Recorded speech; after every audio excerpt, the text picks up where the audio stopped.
Salut à tous, j'espère que vous allez très bien, ravi de vous retrouver pour cette nouvelle vidéo consacrée à l'actualité du MotoGP, mais aussi à ce rapide débrief de cette course de la catégorie Rennes sur le circuit de Silverstone. Et on va donc commencer par ce débrief, un débrief qui va avoir un format un peu plus rapide que d'habitude. On va se concentrer sur le top 5 et sur quelques déceptions que j'ai pu avoir pendant cette course. Voilà, c'est un nouveau format qui est fait pour les courses où on a un petit peu moins de faits marquants, j'espère que ça va vous plaire. Et on va commencer évidemment par l'homme de ce week-end, c'est Enea Bastianini, vainqueur de la course sprint samedi, mais aussi vainqueur de la course du dimanche. Et j'ai quand même envie de dire que, selon moi, c'est quand même une petite surprise. Alors attention, dans ce début de saison 2024, dans la première partie globalement de saison 2024, on a vu un bien meilleur Enea Bastianini que ce que l'on a pu apercevoir en 2023. Après, en 2023, comme on a pu déjà bien en parler, il y a eu des blessures, des chutes, de la perte de confiance, cette Ducati 2023 aussi qui était sûrement moins facile pour Bestia que sa moto précédente. Donc dans l'ensemble, il y avait évidemment des explications et lors de cette saison, on a vu de bien meilleures performances pour le pilote italien, mais il manquait encore un petit quelque chose. Et c'est vrai qu'ici à Silverstone, je ne m'attendais pas à le voir aussi fort, capable de battre Jorge Martin et Francesco Bagnaia, qui sont les deux hommes forts de chez Ducati, mais qui sont aussi clairement les deux hommes forts de cette saison en MotoGP. Et ouais, Bestia m'a surpris, surtout qu'une petite critique qu'on avait pu faire depuis le début de cette saison, c'est que oui, Enea Bastianini était très rapide, oui, Bestia était capable de jouer devant, de jouer de bons podiums, mais il manquait encore un petit quelque chose pour véritablement avoir le rythme pour jouer la victoire. Alors quelquefois, il était pas loin, mais il manquait encore un petit quelque chose, et là, clairement, il faut le dire, ce petit quelque chose, il l'a eu, et j'avoue avoir été vraiment bluffé par les performances de l'Italien lors de ce week-end. Un autre pilote qui, je trouve, a aussi impressionné, 2 fois deuxième lors des 2 courses, c'est Jorge Martin. Parce que je vous le rappelais lors de la vidéo du vendredi, c'est pas un circuit où Jorge Martin a spécialement brillé. Par le passé, son meilleur résultat en MotoGP ici à Silverstone, c'était donc 5e. Donc on pouvait imaginer un Jorge Martin peut-être un petit peu plus en retrait. Pourtant, il a joué la victoire en sprint et il a joué la victoire le dimanche. Donc j'ai été aussi, je trouve, impressionné par Jorge Martin qui a fait 2 courses très très solides. Alors finalement, dans la deuxième partie de course et dans surtout la fin de course, il lui a manqué un quelque chose face à Enea Bastianini, mais dans l'ensemble, je pense qu'on peut dire que Jorge Martin a vraiment fait 2 très très belles courses et il reprend donc les rênes du championnat du monde. Et pour compléter le podium, 3e, on retrouve donc le champion du monde en titre, Francesco Bagnaia, qui ce week-end a été un peu plus en retrait, enfin précisément lors des 2 courses a été un peu plus en retrait que ce que j'imaginais. Alors samedi, lors de la sprint, il a malheureusement chuté en faisant une erreur, il l'a admis. Bon, ça arrive, mais c'est vrai que ces boulettes qui coûtent des points au championnat du monde, on pensait aussi que Bagnaia, tout doucement, mettait ça un petit peu de côté.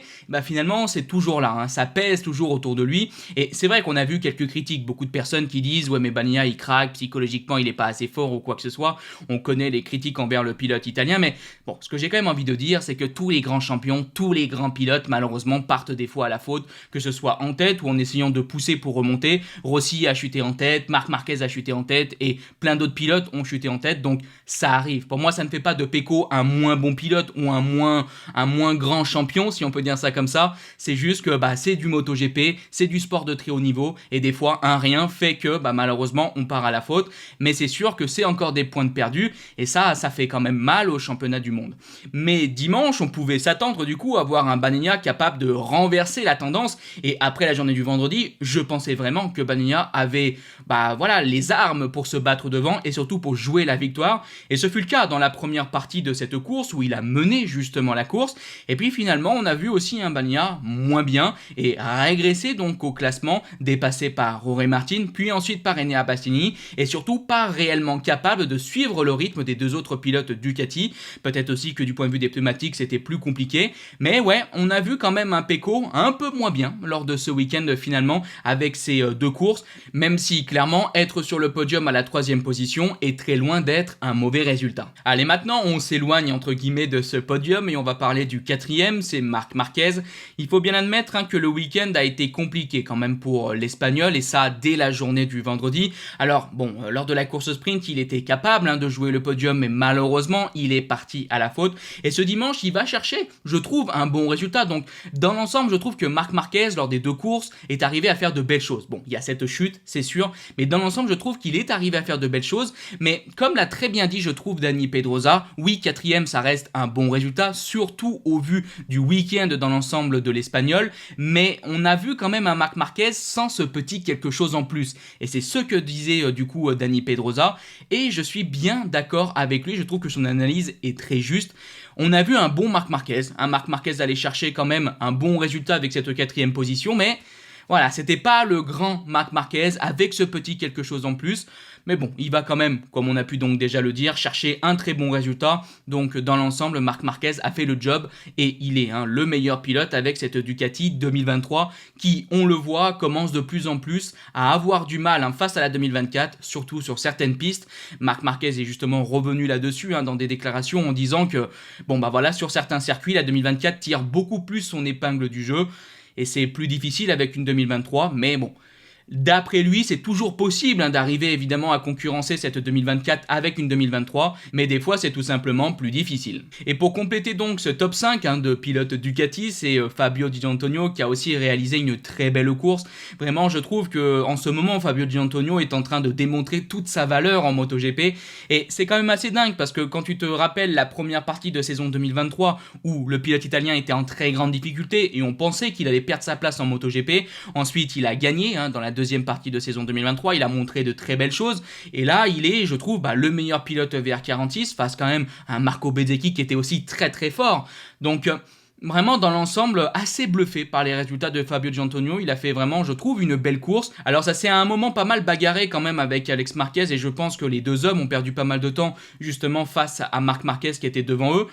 Peut-être que Fabio Giannantonio aurait pu aussi jouer un petit peu plus encore. Donc ouais, dans l'ensemble, je trouve une très belle course de la part du pilote italien. Et pour terminer ce débrief, c'est vrai que j'avais aussi envie de faire une parenthèse sur une déception que j'ai pu avoir sur cette course. Alors on pourrait parler de KTM qui a été, je trouve, encore une fois assez décevant. On attend plus d'eux, mais surtout ceux qui pour moi m'ont véritablement déçu, c'est Aprilia. Rappelez-vous, ils étaient vainqueurs de la course de l'année dernière, c'était Aleix Espargaro qui avait gagné. Donc moi je voyais un Aleix Espargaro véritablement capable de jouer la victoire, que ce soit en sprint, mais aussi le dimanche. Je voyais aussi son coéquipier Maverick Viñales capable de jouer devant, on va dire au moins le top 5, et finalement ça a été beaucoup plus difficile que ça. Viñales va terminer 13ème et Aleix Espargaro 6ème lors de cette course du dimanche. Ouais, assez étonné et assez déçu de la part d'Aprilia. Alors on a pu voir du coup des critiques de Viñales envers Aprilia. Globalement, ça nous donne l'impression qu'Aprilia aujourd'hui a régressé, ils ont perdu de la vitesse par rapport à ce qu'ils pouvaient avoir avant et surtout par rapport à Ducati. On se verra ça sûrement dans une prochaine vidéo, les déclarations de l'Espagnol. Mais ouais, assez déçu évidemment de Viñales. Après, c'est vrai, un week-end où je trouve qu'il est passé un petit peu à côté. Pour Aleix Espargaro, il va quand même chercher de bons points, il réalise quand même des résultats corrects et surtout quand même en tête de liste, on a évidemment cette très belle pole position. Mais Aleix Espargaro n'a pas été véritablement capable de jouer la victoire ce dimanche et je suis un petit peu déçu de ça. Je voyais mieux quand même pour Aprilia, mais surtout pour Aleix. Je pense que si on analyse un peu la situation, ça va en accord évidemment avec les propos de Viñales. L'année dernière, sûrement qu'Aprilia était plus fort sur ce circuit, peut-être qu'Aprilia était aussi sur ce circuit plus proche de Ducati, et cette année, malheureusement, ce ne fut pas le cas. On arrive donc en tout cas à l'avant-dernier sujet de cette vidéo et on va apercevoir les propos d'un Johann Zarco qui avait les boules après cette course du dimanche. Un Johann Zarco qui pensait pouvoir viser mieux du point de vue du résultat. On se voit donc ses déclarations et vous le savez, le pilote français a souvent, je trouve, des analyses très détaillées. Sur le week-end, c'était plutôt bien. J'ai progressé en confiance sur la moto, j'ai beaucoup mieux piloté que d'habitude. Ça m'a beaucoup rapproché du groupe de devant qui, en général, s'échappe très rapidement. J'avais les moyens de rester avec eux. J'avais la vitesse pour rester avec eux. Ça, c'est le bon point du week-end. Je suis parti du moins mieux qu'hier, car il n'y a pas eu de carambolage. J'ai pu garder ma position, vite redoubler Marini et Mir, qui étaient mieux partis. Je n'ai pas voulu perdre le rythme du groupe de devant. Je sentais que je pouvais attaquer, mais dans les virages 10 et 11, je me suis un peu fait surprendre par la moto. Donc je suis allé tout droit et j'ai pris le ralentissement. Je me suis retrouvé derrière le groupe et ça m'a mis les boules, parce qu'il fallait recommencer et je savais que je n'avais plus la possibilité de revenir sur le groupe de devant. À la fin de la course, j'ai vraiment eu les boules parce qu'une erreur m'a énormément coûté. Cette envie de vouloir rester avec ce groupe, trop d'envie, m'a poussé à commettre une erreur. Du coup, je suis reparti en arrière et ça m'a mis les boules. Il termine quand même par cette note positive en disant par rapport au week-end précédent du début de saison, je pense que j'ai eu un vrai avantage par rapport aux autres Honda. J'ai passé un cap sur la confiance et la gestion de cette moto. Il faut rester sur cette optique-là pour continuer à faire la différence en attendant une meilleure moto. Johann Zarco, je le rappelle, a donc terminé 14e. Il a quand même marqué quelques points. On voit en tout cas que le cœur évidemment de tous ces sujets qui concernent Honda, c'est les performances de cette machine.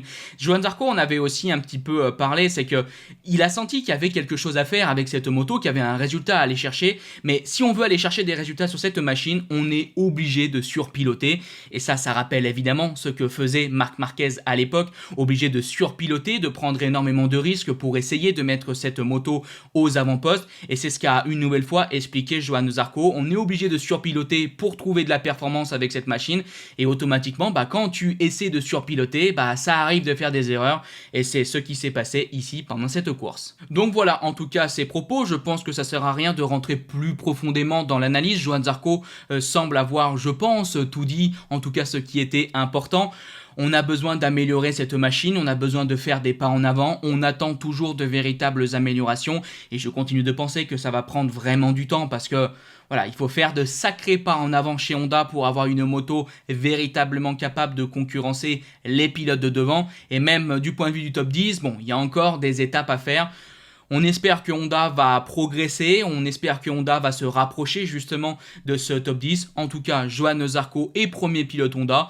Et ça, on va dire que c'est déjà une petite victoire. C'est, je pense, quelque chose qu'il faut aussi noter. On arrive donc maintenant au tout dernier sujet de cette vidéo et on va revenir sur une polémique qu'on a pu avoir lors de ce week-end de Grande-Bretagne. Alors je sais, encore une polémique, mais on va donc parler du sujet des qualifications. De nombreux pilotes ont émis donc des critiques sur d'autres pilotes qui attendent sur la piste pour tout simplement essayer de prendre des roues encore et encore pour essayer d'aller chercher de meilleurs tours en qualification, de meilleurs chronos et ça commence clairement à agacer. On va donc se voir par exemple les propos du champion du monde en titre, Francesco Bagnaia, mais aussi ceux d'Aleix Espargaro et de Pedro Acosta. Et justement, on commence par les propos de l'Espagnol qui explique sa frustration face à ces pratiques. Il dit « C'est comme si en Formule 1, on envoyait de l'air pollué sur les autres voitures pour les ralentir. Si tu gâches les performances des autres, tu es plus rapide. C'est dangereux et ça doit s'arrêter. Si tu es assez rapide pour gagner, peu importe que tu partes premier ou cinquième. Mais si tout le monde commence à faire ça, ça va devenir un chaos. Quand tu commences un tour, tu ne dois pas gâcher celui des autres. C'est simple. Aleix Espargaro, lui, a déclaré « Au final, quand on est seul et qu'on se fait confiance, les choses s'arrangent. Bien sûr, j'ai pris des roues à plusieurs reprises, mais je n'ai jamais aimé sortir sur la piste et rester là à chercher une roue. Je l'ai fait lors de certaines courses, mais il y a des pilotes qui le font tous les week-ends dans tous les contre-la-montre. Et je ne comprends pas très bien. Ce n'est pas seulement l'image que vous donnez, c'est juste que si vous voulez vous améliorer et avoir de la vitesse, je ne pense pas que ce soit la meilleure façon de le faire. Mais c'est légal, chacun fait ce qu'il veut. Mais c'est vrai que ce qui a vraiment intensifié ce sujet et qui a fait en sorte que ça devienne une petite polémique, c'est évidemment les propos du champion du monde en titre, Francesco Bagnaia, qui lui rentre un peu plus dans le dur. Pour moi, ce que nous avons vu aujourd'hui, ce que nous avons vu lors des 4 ou 5 dernières qualifications est ridicule. Nous sommes au sommet de notre sport. Nous sommes les pilotes les plus rapides du monde. Nous sommes ici parce que nous pouvons faire des choses seuls. Notre vitesse est excellente seule. Je ne comprends donc pas pourquoi certains pilotes ont besoin d'aspiration. Pourquoi à un dixième, 2 dixièmes, il vaut mieux être seul, se concentrer davantage sur la performance et ne pas penser « Ok, je vais le suivre. » Parce que ce genre de choses vous détourne de la performance. Être seul est beaucoup plus facile, beaucoup mieux pour la performance. Par exemple, aujourd'hui, j'ai décidé de ralentir un peu et j'ai commencé ma dernière tentative 30 secondes après que le dernier pilote soit entré. Et au virage 4, je l'ai dépassé. Je trouve ça assez ridicule. Pas seulement pour moi, mais aussi pour les pilotes qui regardent, pour les gens qui regardent. Aujourd'hui, les pilotes de Moto3, à 4 minutes de la fin, ont fait leur tour en 6 pilotes. Parce qu'une aspiration est plus importante que... je ne sais pas. Et maintenant, ils peuvent le faire parce qu'ils nous ont en exemple. On lui a donc demandé s'il fallait pénaliser ce genre d'action et il a répondu absolument de manière forte. Mais tout le monde n'est évidemment pas d'accord. C'est très dangereux car parfois vous poussez et un pilote va lentement en coupant votre trajectoire. Je pense que ce n'est pas dangereux quand vous n'êtes pas sur la trajectoire, mais un peu large et qu'un pilote commence à faire un spectacle de manière stupide. Donc il est plus important de pénaliser ce genre de choses. Parfois, il vaut mieux faire un changement radical, car je pense que nous avons besoin d'une règle qui nous dit que vous pouvez ralentir, mais en dessous de 7% de votre meilleur temps, sinon vous recevez une pénalité. Et comme ça, peut-être que nous attendrons dans le box. Peut-être que c'est une meilleure chose. Mais pour moi, celui qui doit décider de ce genre de choses doit être plus impliqué. Et je trouve personnellement, en dehors de la polémique, que c'est quand même un sujet qui est très intéressant et c'est important d'en discuter. Je trouve ça bien que certains pilotes montent au créneau et commencent justement à en parler et qu'ils décident donc de prendre la parole là-dessus. Alors c'est vrai que ça fait pas mal de temps que c'est des sujets qui sont assez risibles en MotoGP, des pilotes qui prennent des roues. Ça fait pas depuis 1 an, 2 ans, 3 ans, ça fait des années et des années et des années que cette situation existe. Alors comme vous avez pu le voir au sein de ces critiques, on n'a pas de nom de pilotes qui sont directement sortis, mais on peut évidemment imaginer vers qui ces critiques sont tournées. Tout d'abord, on peut parler des 2 pilotes VR46, Marco Bezzecchi et Fabio Gianantonio, qui justement ont un petit peu attendu et qui étaient derrière Francesco Bagnaia lors des qualifications. Mais surtout, vous imaginez bien qu'il y a un pilote qui est au centre de toutes ces discussions, qui fait évidemment souvent débat quand on parle justement de prendre des roues ou d'essayer en tout cas de prendre des roues, et qui justement lors de cette qualification a été 2 fois dans la roue de Francesco Bagnaia, c'est Marc Marquez. Donc ce que je veux vous préciser, c'est que je pense que ces propos de Pecco, d'Aleix Espargaro ou même encore de Pedro Acosta sont évidemment tournés sur la pratique, mais c'est aussi visé sur des pilotes et plus précisément sur celui qui est, encore une fois je me répète, au centre du débat, Marc Marquez. Vous imaginez bien que je ne suis donc pas le seul à envisager que le premier visé par ces déclarations, c'est donc Marc Marquez, et donc les journalistes sont tout de suite venus poser des questions au pilote espagnol. Et c'est vrai qu'il a répondu d'une manière que je trouve d'un côté assez étonnante, mais d'un côté que je trouve intéressante pour le débat qu'on va avoir juste après. Il a donc déclaré: il n'a pas prononcé mon nom, je ne me suis pas senti visé. J'aurais aimé être dans la situation de Bagnaia et qu'il suive mon sillage. Cela signifie que tu es le plus rapide. Pour moi, c'est la moto qui fait la différence. Et ceux qui manquent de quelque chose, eh bien, ils cherchent la roue pour obtenir un petit plus, ce petit avantage que le sillage ou une roue peuvent vous apporter. Pour moi, cela fait partie du spectacle et il sera toujours là. S'ils veulent l'éviter, ils devront passer par une superpole. Mais c'est déjà là en superbike et c'est pénible. Si c'est dangereux, si vous êtes hors de la ligne, ce n'est pas dangereux. Cela devient si vous dérangez un autre pilote. Par exemple, aujourd'hui, Marco Bezzecchi est sorti au virage 3 en passant entre moi et Di Antonio. Mais si vous ne dérangez pas les autres, ce n'est pas un problème. Voilà donc ces quelques propos de Marc Marquez et vous allez voir, moi personnellement, je suis assez d'accord avec les deux camps. Je comprends la frustration et les critiques de Francesco Bagnaia envers les pilotes qui justement cherchent donc des sillages, cherchent des roues, mais je comprends aussi la vision qu'a un Marc Marquez et la réponse qu'il donne donc à Pecco. Parce que oui, Pecco, on l'a bien compris, lui ne veut pas suivre d'autres pilotes, pour lui ça ne sert à rien, il est plus important de se concentrer sur sa performance brute. Oui, mais ça c'est tout de suite plus simple quand tu as la meilleure moto du plateau. Francesco Bagnaia ne s'est pas retrouvé sur une moto en grande difficulté au sein du championnat, donc il ne s'est pas retrouvé dans cette situation où il avait une moto clairement inférieure, alors qu'il pouvait peut-être avoir des objectifs plus grands que ce que pouvait lui proposer sportivement sa moto. Et c'est la situation de nombreux pilotes qui justement essayent de prendre des roues. On a pu le voir par exemple par le passé avec justement Aleix Espargaro qui essayait d'avoir de bons résultats, mais avec sa moto c'était compliqué, donc il prenait des roues. On peut aussi le voir d'une certaine manière avec Marquez sur du coup sa dernière année par exemple avec Honda, où la moto était fortement en retrait, donc il cherchait des roues pour essayer d'améliorer la performance qu'il pouvait donc réaliser en chrono. Et c'est ce qu'on voit encore une fois un petit peu cette saison, où avec la 2023 il lui manque un petit quelque chose comme il le dit. Alors oui, c'est moins flagrant que quand il avait la Honda, mais il manque quand même quelque chose à Marquez, et donc il essaie de se servir donc d'une roue, d'un sillage pour justement aller chercher ce petit quelque chose en plus. Mais ce que je veux rajouter, c'est que évidemment je comprends aussi que Francesco Bagnaia soit frustré et énervé, parce que cette situation où tu peux pas rouler tranquillement, parce que tu roules et il y a un pilote qui t'attend et qui s'arrête et qui regarde et qui prend ta roue et qui repart et qui cime, c'est un bazar dans ces qualifications qui, comme a pu le dire Pecco, ne donne pas une très bonne image du point de vue de l'audience, du point de vue des spectateurs, parce qu'on se dit oh là là, c'est quoi tout ce bazar? C'est pas génial pour la performance brute parce que les pilotes se dérangent entre eux, mais surtout aussi ça ne donne pas une bonne image, je trouve, aux petites catégories, aux jeunes qui prennent en exemple les pilotes MotoGP, et je pense que c'est quand même dommage pour l'image sportive du MotoGP et du championnat du monde moto en général. Mais pour continuer, je fais un peu le yo-yo, je rejoins aussi encore une fois les propos de Marc Marquez quand il dit que c'est ça aussi le sport. Je comprends ce que veut dire Marc Marquez et je ne pense pas qu'installer une super pole en MotoGP serait quelque chose de véritablement exceptionnel parce que oui, en termes de spectacle, c'est moins intéressant.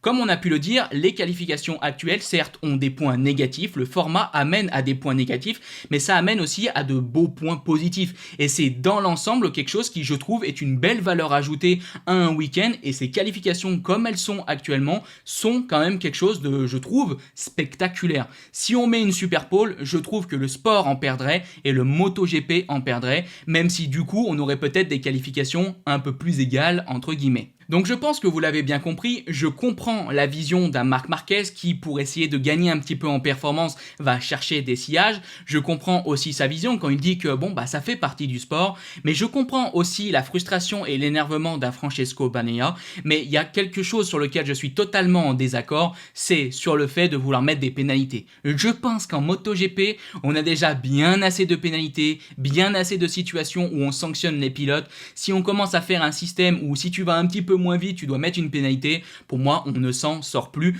Maintenant, il y a un point qui doit être clair et net, c'est que les pilotes ne doivent pas se gêner.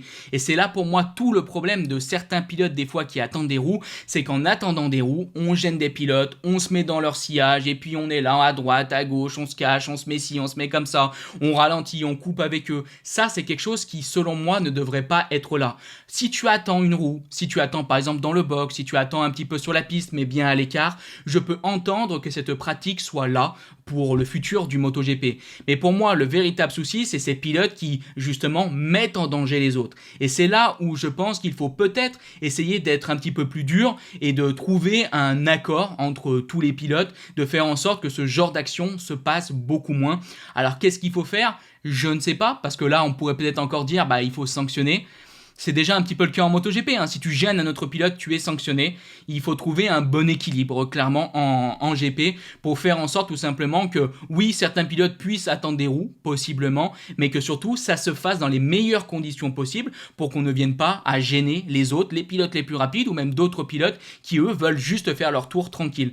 Donc, je pense quand même que là, on parle de grands bonhommes, ils sont tous clairement adultes, et je pense que les pilotes peuvent tous s'auto-régler pour faire en sorte, s'auto-réguler peut-être on peut même dire, pour faire en sorte de ne pas mettre en danger les autres, de ne pas prendre de risques et de faire en sorte que tout ça se passe le mieux possible sans en arriver à devoir mettre des coups de marteau et des sanctions qui tombent à tout va. C'est pour ça que comme j'ai pu le dire au début de ce sujet, je pense que c'est une bonne chose que Francesco Bagnaia ait pris la parole, qu'il commence à en discuter, même si je ne suis pas d'accord sur tout ce qu'il a pu dire dans le fond, je pense qu'il faut en parler, il faut prendre la parole et j'espère que justement les pilotes vont se regrouper, vont en discuter entre eux pour essayer de trouver une meilleure situation que de devoir, comme j'ai pu déjà le dire, inventer une nouvelle règle pour sanctionner. Bref, on en a donc terminé avec ce sujet. Ce que je voulais vous dire, juste vraiment pour conclure, c'est que peut-être aussi que je me trompe, peut-être que j'ai tort sur certains points et c'est pour ça que je vous invite à en discuter. Je ne suis pas l'avis unique, je ne suis pas Nostradamus ou j'ai plus trop quoi. Je n'ai pas la vision sur ce qui est vrai ou non. J'ai essayé moi de vous donner à peu près mon analyse et ma vision justement par rapport à ce que moi j'entrevois dans cette catégorie MotoGP, de ce que je pense. Donc ouais, je vous invite à en discuter justement en commentaire, mais dans le respect. Bref, pour moi on est donc arrivé à la fin de cette vidéo. J'espère qu'elle vous a plu et si elle vous a plu, n'hésitez pas à liker, partager, commenter. On se donne donc rendez-vous dans quelques jours. Je vous dis bye bye les potes. Ciao.